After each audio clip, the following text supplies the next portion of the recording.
you couldn't play Beethoven or Bach, or Uh, what would that do to your spirit? I mean, then I'd be dancing. okay. So you have other art form that. Yeah, yeah. Okay. Singing. I mean, I grew up. Well, my family, my mom and my grandmother, they had nice voices, and my grandmother was cooking great food and singing her "There Is a Balm in Gilead," you know, with her beautiful alto voice. So I'm used to hearing beautiful melodies, beautiful harmony, and in my church. But your spirit is all. And one thing about musicians, Ray Kurt, they seem to step to a different drum beat, so to speak, and there's a whole different world that they seem, you guys, musicians seem to be in. And Well, which I think is a blessing. I mean, yeah, I think it's like, well, breathing, eating, and the rhythm and the pace of life. You know, I find that you're very aware of time because, yeah, music, you know, encompasses time, and you're counting and you're breathing. When you're singing, you know, what you sing, what you communicate, sentences, melodies are there. You know, they're just the forms of the sounds. Okay. But when you get to singing and then you're talking, you're making statements, and that's where, yeah, church music, gospel is very important. Is this with you every day, so to speak, almost all the waking hours? Is it kind of yeah. There's music always going on in my head, some form of, or even from outside sounds that you may hear. That's interesting you say that, Ray Kurt, because I was reflecting back on the Michael Jackson movie, and I remember there was a scene where he was telling his mother, I think, that music was always in his head. Tell us where you've had the opportunities to play. I know you've been abroad, you've been in Europe. Wow, yes. Well, yeah, I was adventurous. When I left Eastman School of Music, it was very cold, 3 years of that, freezing in Rochester. So I just blatantly went out to San Diego because, yes, it's sunny. That's what I heard. And so and I was playing viola in the open shopping malls just to make money, and then I got an apartment. And then eventually I went to LA and got into Musicians Union. And there I got to play with Stevie Wonder a long time ago because I was in the union. And then I learned how to live as an artist and, you know, and make your money how you make it and budget it and travel and get to where you want to go. Then I came back to Washington and lived in New York City. That's, you know, artist education or life education right there.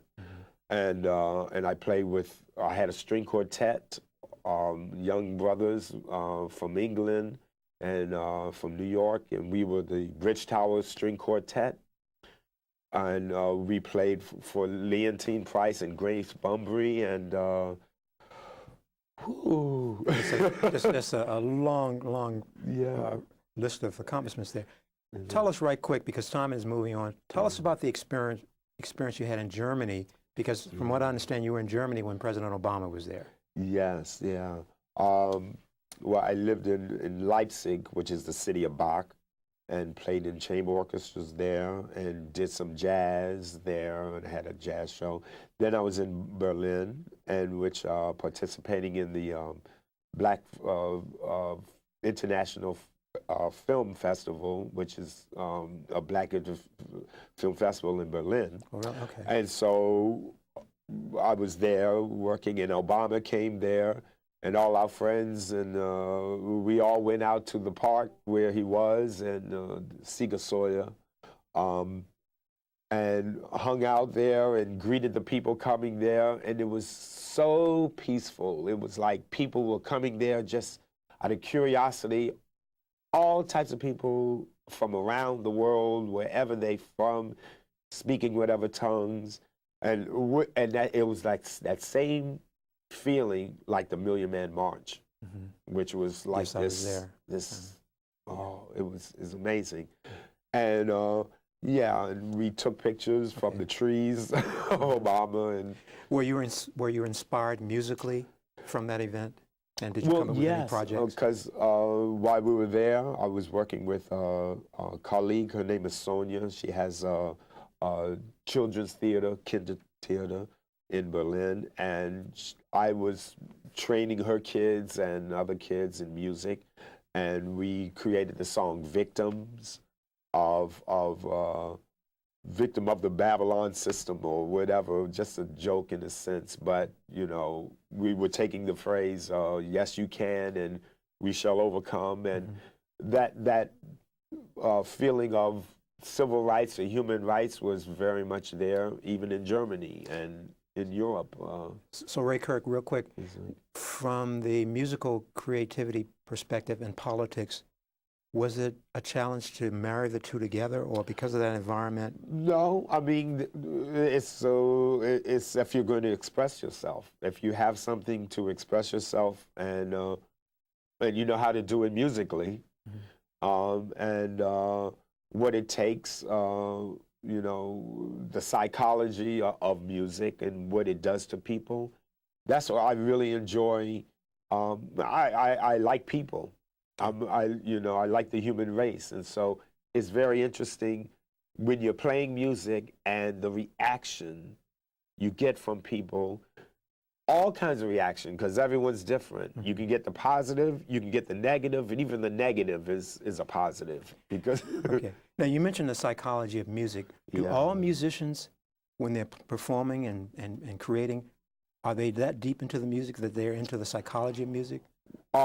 They should be. Okay. They should be connected because there is an inner motivation.